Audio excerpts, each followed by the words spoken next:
여러분, 혹시 이 깡통을 보신 적 있으신가요?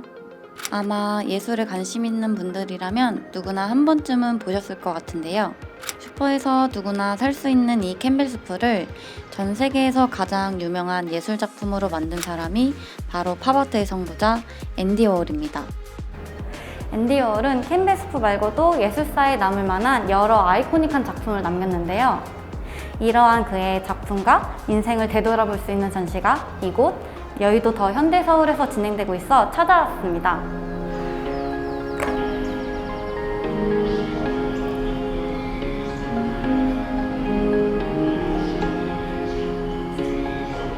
이번 전시의 제목인 앤디 워홀 비기닝 서울은 우리의 삶 곳곳에 남아 존재하고 있는 앤디 워홀의 끝없는 시작을 전달하는 의미에서 이름 붙여졌다고 합니다.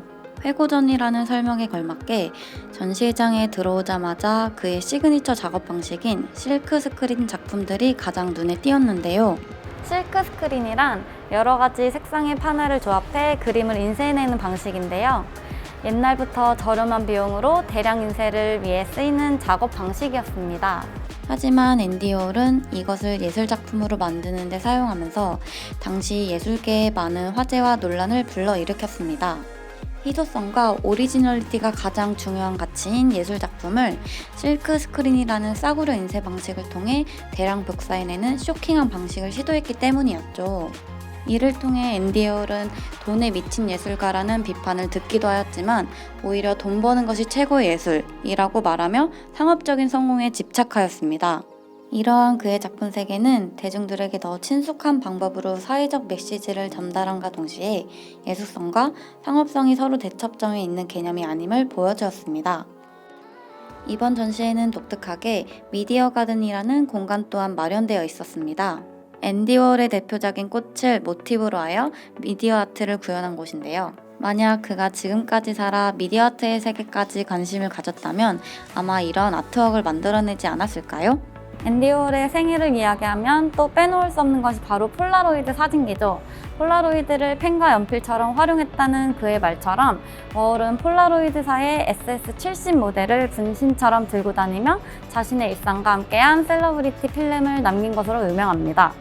그 중에서도 그는 빅샷이라는 모델을 가장 애용했는데 그가 만든 대부분의 실크 스크린 작품들은 바로 이 빅샷으로 찍은 사진을 기반으로 만들어졌다고 합니다. 이곳 폴라로이드 존에는 그가 남긴 여러 사진들과 폴라로이드를 주제로 한 다양한 작품들이 전시되어 있었습니다. 추후 폴라로이드를 렌탈하여 자신만의 기록을 남길 수 있는 프로그램도 마련될 예정이라고 하니 연인끼리, 친구끼리 앤디 워홀이 된 기분을 느껴볼 수 있을 것 같아요. 앤디 워홀은 살면서 뉴욕의 다양한 장소에서 작업에 매진하였는데요. 그 중에서도 지금의 명성을 얻게 해준 곳이 바로 실버 팩토리라 불리우는 초창기 작업실일 것입니다. 본 벽이 은박지와 음색 스프레이로 도배된 이 공간에서 그는 다양한 군상의 사람들과 함께 어울리고 관찰하며 예술적인 영감을 얻었으며 이를 바탕으로 글자 그대로 공장처럼 하루 300개 이상의 실크 스크린 작품을 찍어내기도 하였습니다. 그가 발굴한 것으로 유명한 천재 그래피티 아티스트 장미셸 바스키아도 이곳에서 함께한 것으로 유명하죠. 이번 전시의 한 켠에는 이 실버 팩토리를 현대적 감각으로 재현한 공간이 자리하고 있습니다. 이곳에서 앤디 워홀과 그의 유명한 뮤즈들처럼 사진을 남기는 것도 좋을 것 같아요. 앤디 워홀의 커리어 중 개인적으로 가장 독특하다고 생각하는 것은 바로 락밴드를 프로듀싱한 것입니다.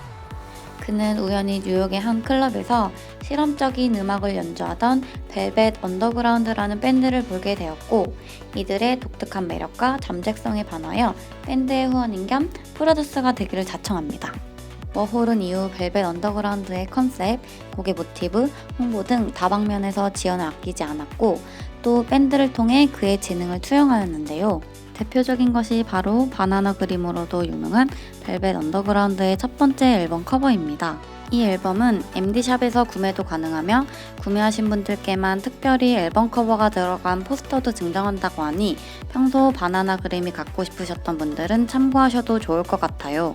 전시회에 도슨트가 빠지면 서운하죠. 이번 전시회는 평일에 정기 도슨트를 운영하고 있고 또한 네이버 오디오 클립을 통해 특별히 엑소의 멤버 카이의 목소리로 듣는 오디오 가이드를 무료로 진행하고 있으니 꼭 전시회와 함께 이용해 보시길 추천드립니다.